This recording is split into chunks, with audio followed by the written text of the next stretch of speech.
এটি হচ্ছে HSC 2025-এর finance প্রথম পত্রের সাজেশন।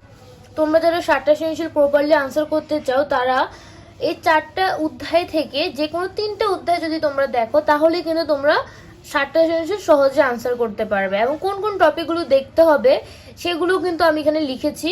যেমন প্রথম যে অধ্যায়, সেই অধ্যায় থেকে তোমরা অর্থায়নের স্বরূপ, অর্থায়নের কার্যাবলী, অর্থায়নের নীতি এবং হচ্ছে অর্থায়নের লক্ষ্য, এই 4টা বিষয় ভালো করে দেখবে। তাহলে হচ্ছে তোমরা ভালো করে আনসার করতে পারবে। এই অধ্যায় থেকে তোমাদের 2টা সৃজনশীল থাকবে।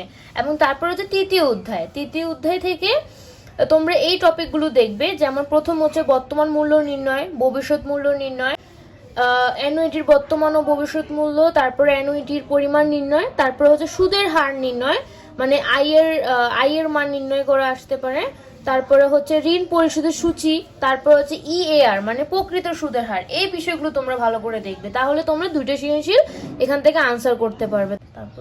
তারপর হচ্ছে ষষ্ঠ অধ্যায়। তো ষষ্ঠ অধ্যায় থেকে তোমরা হচ্ছে বন্ডের মূল্য নির্ণয়, আমাদের কি 3 ধরনের বন্ড তোমরা দেখবে, সেটা হচ্ছে coupon bond, zero coupon bond, চিরস্থায়ী বন্ড।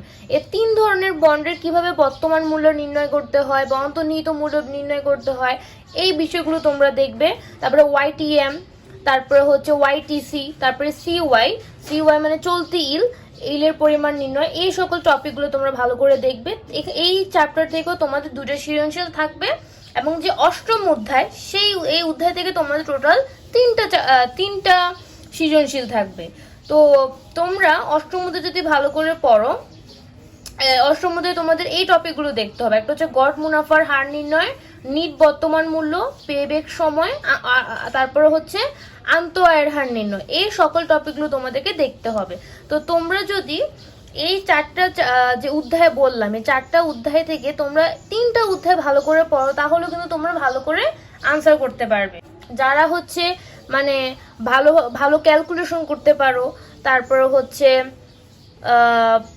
যে সূত্রগুলো ভালো করে মনে রাখতে পারো, সেক্ষেত্রে আমি বলবো তোমাদেরকে তৃতীয়, ষষ্ঠ এবং অষ্টম এই 3টে অধ্যায় ভালো করে দেখে যেতে। কারণ একটা সৃজনশীল থেকে 9, 10 ইজিলি পাবা যদি তোমাদের অঙ্ক হয়। তো সেক্ষেত্রে আমি তোমাদেরকে এই 3টে চ্যাপ্টার ভালো করে দেখে যেতে বলবো।